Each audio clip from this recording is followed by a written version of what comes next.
Magandang araw po sa bawat isa. Purihin po ang Diyos sa pagkakataong ito na tayo po ay muli magkatipon upang mag-aral ng kanyang mga salita. At sa pagbubukas po, nais ko pong tanungin ang bawat isa. Ano po ang pinakamahirap na sitwasyon na na-encounter nyo na sa inyong buong buhay? So ako po, kung akong tatanungin, ang pinakamahirap na naranasan ko ay nung ako po ay ma-diagnose ng B-cell lymphoma, isang uri ng cancer sa kulani o sa lymph nodes. Ang pinakamahirap na part po nito ay yung chemotherapy, maggagamot ka, at the same time makakalbo ka. Pero ang pinakamasakit naman, na sakit na aking naramdaman ay nung ako po ay magka-sleep disc dahil talagang halos hindi na ako makatayo, makalakad, no? So tayo pong lahat ay nakakaranas ng iba't ibang mahirap na sitwasyon. At meron pong mga nakakaranas ng mahirap na sitwasyon that sometimes leads to hopelessness. At kapag ang isang tao ay na-hopeless, siya po ay nade-depress, nade-desperate, no?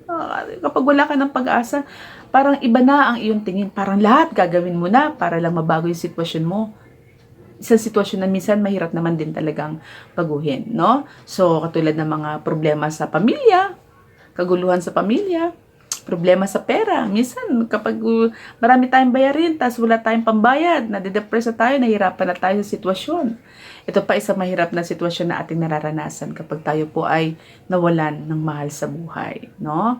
O kaya po ay nagkaroon ng isang sakit karamdaman na mahirap na gumaling o walang kagalingan. Katulad po ng mga cancer.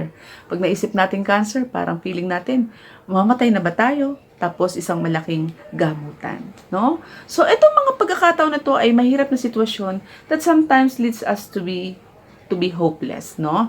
Pero gusto ko pong dalhin sa inyo ang kasaysayan ng isang babaeng sa pamamagitan ng isang hipo ay binago ng Panginoon ang kanyang buong buhay at ang kanyang kalagayan. Kaya makibasa kayo sa akin sa aklat ng Marcos, chapter 5, verse 24 hanggang 34. Ito po ang sabi ng salita ng Diyos. Sumama naman si Jesus, ngunit suminid din sa kanya ang napakaraming tao, kaya't halos maipit na siya. Kasama rin doon ang isang babaeng 12 taon nang dinudugo. Hirap na siya sa sakit na iyon at marami ng doktor ang sumuri sa kanya. Naubos na ang kanyang ari-arian sa pagpapagamot ngunit hindi pa rin siya gumagaling. Sa halip, lalo pang lumala ang kanyang karamdaman. Nabalitaan niya ang tungkol kay Jesus kaya nakipagsiksikan siya hanggang sa makalapit sa likuran ni Jesus at hinipo ang damit nito sapagkat iniisip niyang mahipo ko lang ang kanyang damit, gagaling na ako. Agad nga tumigil ang kanyang pagdurugo at naramdaman niya na siya'y magaling na. Naramdaman naman ni Jesus na may kapangyarihang lumabas sa kanya, kaya't bumaling siya sa mga tao at nagtanong, "Sino ang humipo sa aking damit?" Sumagot ang kanyang mga alagad, "Nakikita po ninyong napakarami nagsisiksikan sa paligid ninyo. Bakit po niyo tinatanong kung sino ang humipo sa damit ninyo?"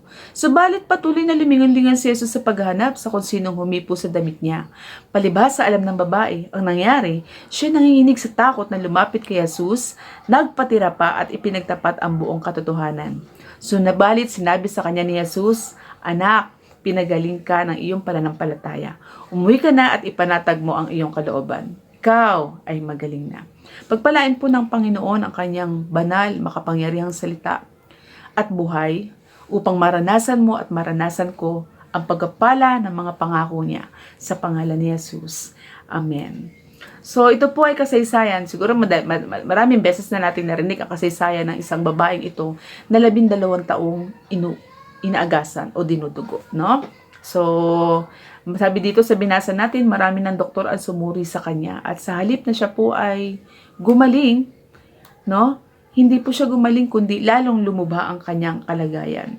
So, come to think of it, nagpapagamot ka para gumaling, pero sa halip na gumaling, hindi gumaganda ang iyong kalagayan. At ang isang bagay na nagpapadepress sa kanyang kalagayan o maaaring nagbibigay ng kawalang pag-asa ay yung dumating yung pagkakataon na sa pagpapagamot mo, naubos na yung iyong pampagamot, no?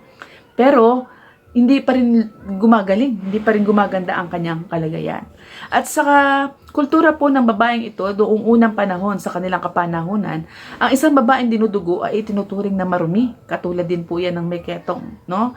They are considered cursed, no? So, kailangan po na ang kanilang sarili ay ubukod nila sa karamihan sapagkat ang mahawakan nila ay magiging marumi din na katulad nila. For example, kapag sila po ay naupo sa isang upuan, ang sino mang uupo dun sa upuan na yun ay ituturing ding marumi. At dapat po isinisigaw nila na marumi, marumi ako, upang iwasan sila ng mga taong hindi nakakaalam na sila ay marumi. No? So, napakahirap na kalagayan kasi ikaw ay may mabigat na kalagayan, matagal na panahon na ikaw ay meron sakit karamdaman, pero hindi ka pwedeng alagaan ng mga mahal sa buhay. Parang yung COVID ngayon, ano? Pag nagkasakit ng COVID, di mo pwedeng alagaan kasi may tendency na ikaw ay mahawa. Siya po ay nag-iisa. Mahirap at malungkot po magkasakit na nag-iisa. Kailangan mo ng damay, kailangan mo ng iiyakan, kailangan mo ng sabihan na may masakit, pero wala. Kasi hindi niya pwedeng ilapit yung kanyang sarili sa kanyang mga mahal sa buhay dahil baka sila man ay ituring ding marumi. For 12 years. 12 years is 12 years. 12 years of isolation, 12 years of loneliness, 12 years of suffering. Sino ba naman ang mawawalan? Hindi mawawalan ng pag-asa. Sino ba naman ang hindi madedepress sa 12 taong kalagayan mo na hindi ka bumuti, nag-iisa ka, nalulungkot ka? Meron pa ba? Meron pa bang mangyayaring pag-asa sa kanyang buhay? Mababago pa ba yung sitwasyon ng kanyang buhay? Wala na siyang pera. 'Di ba? Gusto ko po kayong tanungin, kamusta na po kayo? Ilang taon na yan dinadala mong kabigatan, kapatid? Ilang taon na yan problema mo sa asawa mo? Ilang taon na yan problema mo sa anak mo, sa pamilya mo? Ilang problema na yan sakit karamdaman mo? Gaano ka nakatagal na pinapahirapan yan? No? 1 year, 2 years? No? So, 12 years. Etong babaeng ito, yung kalagayan niya. Dinadala niya.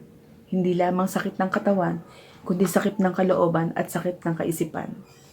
And Jesus passed by. Pero dumating ang isang pagkakataon sa kanyang buhay.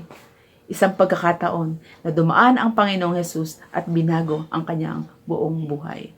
Sabi po sa talata, nabalitaan niya ang tungkol kay Jesus, kaya't nakipagsiksikan siya hanggang sa makalapit sa likuran ni Jesus at hinipo ang damit nito, sapagkat iniisip niyang mahipo ko lang ang kanyang damit, gagaling na ako. Sa ibang version po, sapagkat mahawakan ko lamang ang kanyang damit, sinasabi niya sa kanyang sarili, gagaling na ako. So nabalitaan niya ang tungkol kay Jesus. She heard about Jesus.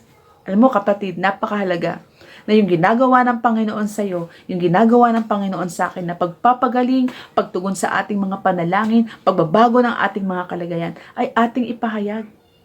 Bakit? Kapag merong nakarinig that the hopeless, nawawala ng pag-asa, pag narinig nila ang tungkol sa Panginoon, magkakaroon sila ng pag-asa and they will come to Jesus. She heard about Jesus. Ang sabi ng Roma chapter 10 verse 17, ang pananampalataya ay bunga ng pakikinig at ang pakikinig naman ay bunga ng pangaral tungkol kay Kristo. Somebody speak about Jesus. Meron nagsabi na si Jesus ay nagpapagaling at ang salitang iyon ay nakarating dito sa babaeng ito. At nagkaroon siya ng pananampalataya sa kanyang puso. Kaya sabi niya, mahawakan ko lang ang laylayan ng kanyang damit, gagaling na ako. It's important. This is very important na we must talk about Jesus. We must tell about His power. We must tell about His healing. We must tell about His grace and love to all. Sa lahat ng mga tao. Let us tell the world who Jesus is. Eto, itong babaeng to, she heard about Jesus. At nang marinig niya ang Panginoon, na dumaraan, hindi niya pinalampas ang pagkakataon. She come to Jesus who can change her lifetime. Kaya nga kung saan meron may mga nagkukwentuhan tungkol sa problema, sabihin natin ang tungkol sa pagtugon ng Panginoon sa ating mga panalangin. Kung saan meron may mga sakit karamdaman, let's talk about Jesus healing, na ang Panginoon ay nagpapagaling. Kung saan meron mga nawawalan ng pag-asa, let's talk about Jesus giving hope to the people. Let's talk about Him. Let's tell about Jesus. Let's talk about Jesus so those who are weeping, those who are bleeding, those who are sick, those who are in pain, those who are lost, those who are hopeless will experience Jesus. Katulad ng babaeng ito. Let's talk about Him. Sabi ng awit 145 verse 1, kadakilaan ng Diyos ko't hari aking ihahayag. At ano pong nangyari? Merong dalawa na nagpahayag tungkol sa Panginoon na ang Panginoon ay nagpapagaling. At narinig ng isang babaeng ito na 12 taon ng pinahihirapan ang kalagayan. Actually, that time, ang Panginoon ay papunta sa bahay ng anak ni Jairus na kung saan si Jairus ay lumapit sa Panginoon upang ilapit ang kanyang anak na naghihingalo at malapit ng mamatay. At ang Panginoon pumunta doon para katagpuin ang pangailangan ng anak ni Jairus at nagkataon doon naroon yung babae. No? So let's talk about Jesus. Ipahayag, kaya ka pinagaling ng Panginoon. Kaya ka pinatawad ng Panginoon. Kaya niya tinutugon ang iyong mga panalangin para i-share mo sa iba na wala ng pag-asa, na hindi alam ang gagawin. Malaman nila na merong Diyos, merong Panginoong Hesus na nakikinig, merong Panginoong Hesus na nagliligtas, merong Panginoong Hesus na nagpapagaling. Kung minsan nakakalungkot na tayo po ay crowd, maraming mga tao nandoon. Ito babae ito nahirapan, nakipagsiksikan siya, gumagapang siya, kaya ang nahawakan nilang lilayan ng damit ni Jesus eh. Kasi una natatakot siya na makita ng mga tao at pag nakita ng tao na siya ay marumi, siya ay babatuhin hanggang mamatay. Kung minsan hindi natin inihahayag yung ating Panginoon, kaya minsan nagiging crowd na lang tayo, we hinder those who are weak to come to Jesus. Mga kapatid, don't be the crowd. Huwag tayong maraming mga tao na nakikita na nagpapagaling ang Panginoon, nakikita na ang Diyos ay gumagawa ng himala, pero hindi nila nararanasan. I believe that our God is a great God at nais niya na patunayan ang kanyang kapangyarihan. Kaya huwag tayong manahimik.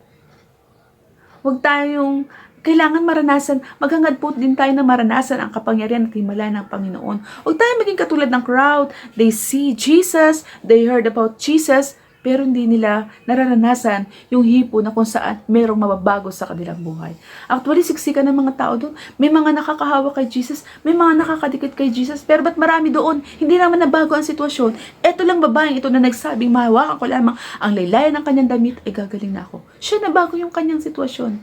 Kasi sometimes, no, kahit anong punta natin sa church, kahit anong prayer natin, kung wala po tayong desire, wala po tayong faith, wala po tayong love sa Panginoon, we can never experience the touch of His glory. Etong babaeng ito, she overtake the crowd. Kahit maraming mga tao nagsisiksikan, yung verse 24 po natin, no, doon ang tao, sumunod sa Panginoon, napakaraming mga tao, halos maipit na daw si Jesus.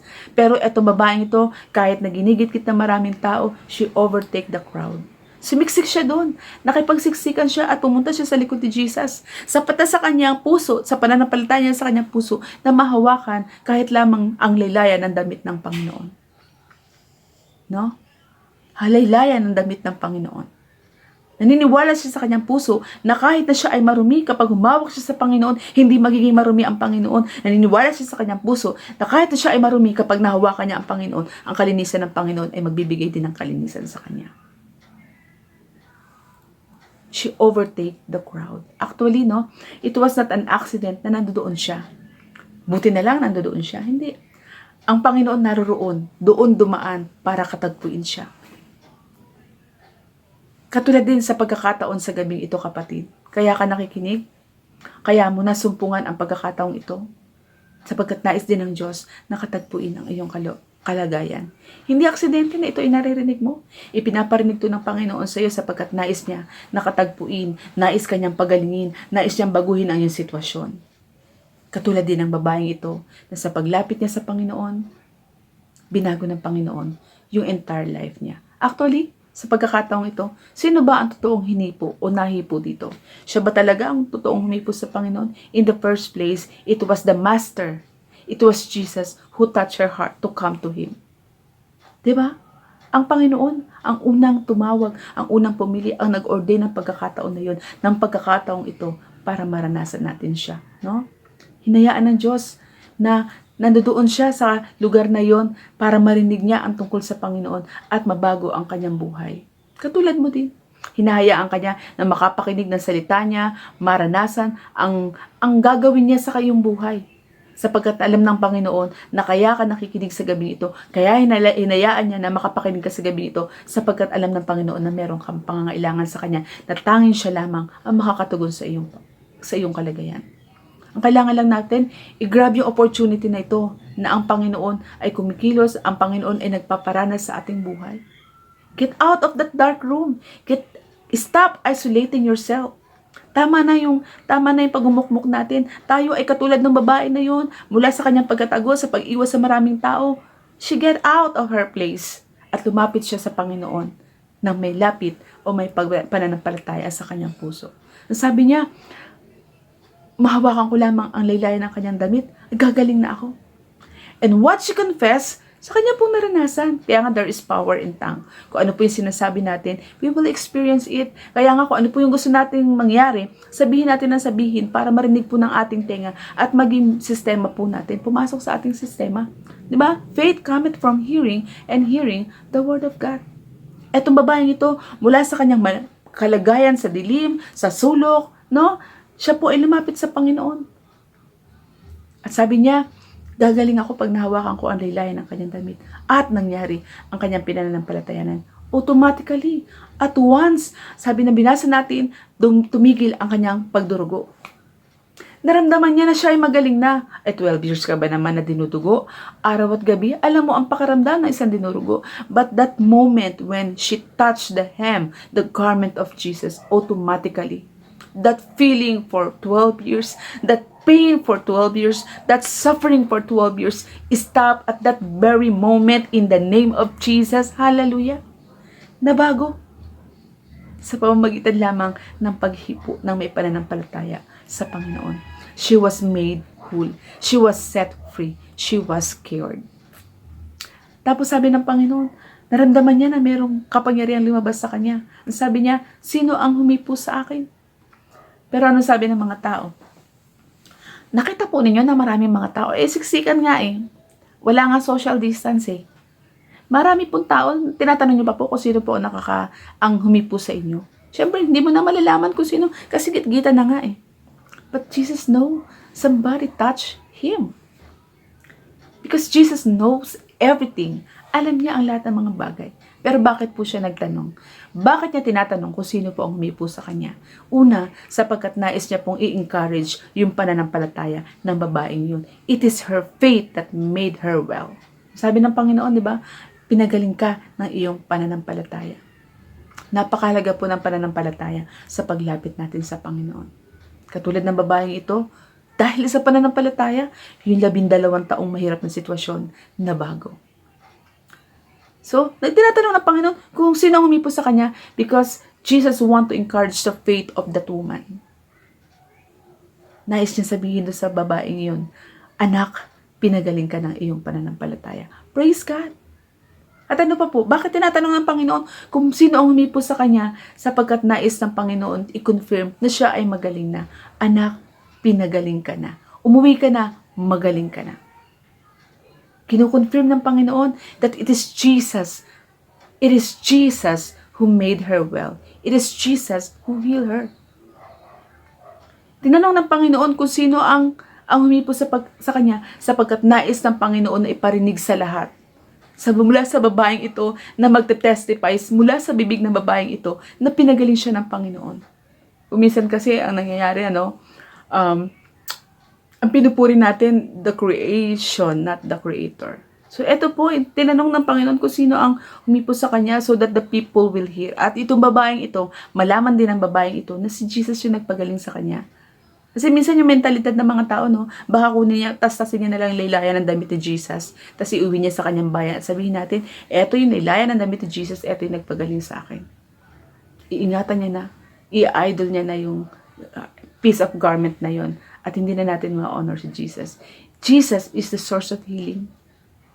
Jesus is the healer, not the garment.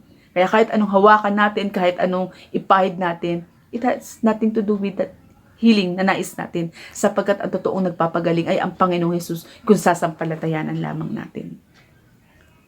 Who touched me? Sabi ni Jesus. Who touched me? Hinahanap niya yung babae yun para ipakilala na pinagaling kita, para iparinig sa kanya, para i-confirm na pinagaling siya ng Panginoon. As I've told you in the first place, hindi siya ang unang humipo sa Panginoon. Alam ng Panginoon na hihipuin siya ng babaeng yun. And God allows that woman na hipuin siya upang maipahayag niya, maibigay niya yung need ng babaeng iyon sa paglapit niya sa Panginoon. At sa gabing ito mga kapatid, Jesus is asking us. Jesus is asking, who touched me? Hindi dahil sa nais niyang bawiin yung kagalingan. Sa gabing ito, katulad din ng babaeng yon, hinahanap niya kung sino yung humipo sa kanya at sino yung gustong humipo sa kanya.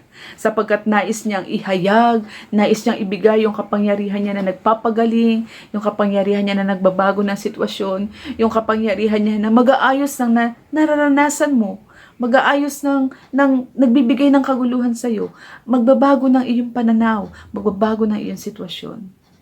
Nais ng Panginoon na iparanas yung kapangyarihan niya na yon na ipinaranas niya sa babaeng iyon. No? Nais niya na ibigay iyon sa lahat ng mga taong gustong lumapit sa Panginoon at hipuin siya na may pananampalataya. You need faith to touch Jesus. It requires faith to touch Jesus and experience His power. No? Maaring yung kalagayan mo ay matagal na. Maaring yung kalagayan mo mas mahirap sa akin, mas mahirap sa iba, o pahirapan tayo, pabigatan tayo, palakihan tayo ng problema. But how big, how deep, how wide, how heavy man yang kalagayan mo, huwag ka munang mawala ng pag-asa. Kahit gaano katagal yan, akala mo wala ng pag-asa, di na mababago asawa mo, di na mababago anak mo, di na mabubuo ang pamilya mo, hindi na magagaling yan sakit karamdaman mo. No! Wait! Jesus is passing by at narito siya para ibigay, i-release yung kapangyarihan niya at sino mang hihipo sa kanya nang may pananampalataya. And right now, Jesus is working already in our situation. Jesus is working in your situation. Jesus is working in your body. Ano man yung kalagayan mo na yan. Katulad ng sinabi niya at paanyaya niya sa Mateo chapter 11:28, lumapit kayo sa akin, kayong mga napapagal at nabibigat ang lubha, at kayo'y aking pagpapahingi. Nais mo bang ipagkatiwala sa Kanya ang iyong kalagayan? Kailangan ipagkatiwala mo muna sa Kanya ang iyong buhay. No? Kasi hindi lamang siya manggagamot. Siya din ay tagapagligtas. Hindi lamang kagalingan ang Kanyang binibigay. Nagbibigay din siya ng buhay na walang hanggan. At kung nais mong makamtan ang buhay na walang hanggan na ibinibigay at pinagkakaloob ng Panginoon sa sino mang lumalapit sa Kanya, nais kitang anayahan sa isang maikling panalangin ito. Sumunod ka lamang. Sabihin mo, Panginoong Hesus, lumalapit po ako sa iyo. Nasa mahirap po akong kalagayan. Tanging ikaw lamang ang makakagawa. Ako po ay makasalanan at hindi karapat-dapat sa iyong pag-ibig. Ngunit nananampalataya ako na ikaw ay namatay para bayaran ang aking kasalanan. Patawarin mo po ako at linisin mo po ako sa lahat ng aking karumihan. Binubuksan ko sa iyo ang aking puso at tinatanggap kita bilang Panginoon at tagapagligtas ng aking buhay. Isulat mo po ang aking pangalan sa aklat ng buhay dyan sa langit. At tulungan mo po ako lumakad sa iyong kalooban, kalugod-lugod sa iyong harapan. Salamat sa kapatawaran at sa buhay na walang hanggan. Sa pangalan ni Jesus na aming Panginoon. Amen. Ako na lamang po ang mananalangin. Panginoong Jesus, marami pong salamat sa pagkakataong ito na dinala mo kami, Panginoon, sa isang kasaysayan, Lord, na kung saan ginawa mo noon at maaari mong gawin muli sa aming buhay sa panahon ngayon. Sa gabing ito, Lord, naniniwala ako na inihayag mo ang mga salitang ito dahil nais mo po kaming abutin, nais mo pong hipuin ang bawat isa, nais mo na kami man, Panginoon, ay lumapit sa iyo na may pananampalataya. Kaya hinihingi ko po, Panginoon, sa gabing ito, patunayan mo ang kapangyarihan ng iyong salita. Hipuin mo, Lord, ang lahat na mayroong mabigat na sitwasyon ngayon. Tunay ngang makita nila na wala kami ibang pag-asa kundi ikaw. Ikaw lamang ang aming Panginoon na makagagawa ng higit sa kaya namin hingin at isipin. Sa gabing ito, hawakan mo po, Panginoon, ang mga may sakit mula ulo hanggang paa sa pangalan ni Jesus. Yung mga masakit ang likod, Panginoon, masakit ang balakang, masakit ang puso, Panginoon, sa pangalan ni Jesus. Lord, yung may mga cancer, wala ng pag-asa, Panginoon. Lord, in the name of Jesus, this is your very moment, Lord God, to bless us, O God, and to show forth your miracle in the name of Jesus. Sa mga kapatid namin, Panginoon, na punong-puno ng problema sa buhay, wala ng pag-asa ang pakiramdam nila, nauubos na, Panginoon, ang kanilang kalakasan, Panginoon, at pag-asa sa buhay. Baguhin mo po yung sitwasyon ng buhay nila. Ano mang pangangailangan ito, Lord, inilalagak namin, Panginoon, sa iyong kaharian, sapagkat ikaw lamang, Panginoon, ang may magagawa. Pagpalain mo po at katagpuin, at sa gabing ito, Panginoon, tulungan mo po kaming maranasan ang yakap ng pag-ibig mo na walang katulad at walang kapantay. At hayaan mo po, Panginoon, na sa gabing ito, ano man ang aming sitwasyon, Lord, bago kami matulog, maramdaman namin ng iyong pagkilos at pagising namin, Panginoon, maramdaman namin patuloy, Lord, ang iyong biyaya. Tanggapin namin ang iyong kapayapaan. Ikaw ang Diyos na mabuti, at itintiwala namin ang lahat ng ito sapagkat ikaw ang Panginoon na tapat noon, ngayon at magpakailanman. Sa pangalan ni Jesus, Amen. Purihin ang Panginoon sa gabing ito. Salamat sa ating Panginoon sapagkat naniniwala ako na siya ay kumatagpo sa buhay ng bawat isa. Katulad ng sinabi niya sa Marcos chapter 5 verse 34. Sabi ng Panginoon, "Anak, pinagaling ka ng iyong pananampalataya. Umuwi ka na, ipanatag mo na ang iyong kalooban, magaling ka na." Ano man ang sitwasyon mo, kapatid, ano man ang iyong problema, ano man ang iyong kalagayan, ipanatag mo ang iyong kalooban, may ginawa ang Panginoon. May ginawa ang Panginoon. Pagpalain tayo ng Panginoon, pagpalain ng Diyos ang buhay mo.